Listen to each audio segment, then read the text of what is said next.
The truth is, when you start a divorce case that may ultimately wind up in a mediation or in a trial, you don't always want to give anything. Like, you want to get because you've been done wrong. You want to make sure you walk out of there with the best you can.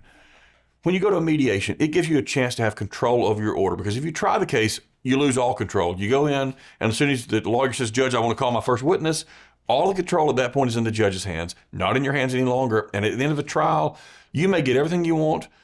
The other side may get everything they want.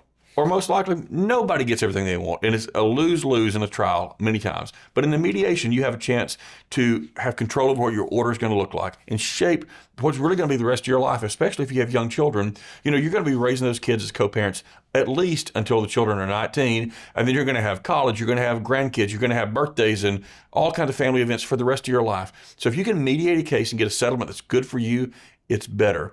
And here's what you got to do, though. Don't go into the mediation thinking, I'm going to get everything I want. You've got to go into a mediation with an open mind, being willing to compromise, because you got to think the other person, they are just as invested as you are in coming out of that mediation with an open mind. And if you both go in dead set, I'm not giving on anything, your mediation is set up for failure from the very beginning. So my advice to you would be, when you go to a mediation, have an open mind. Be willing to give maybe a little bit more than you want to give. Because trust me, it's worth it in the end. If you can get a settlement of your case versus trying it in front of a judge, you'll have a better outcome.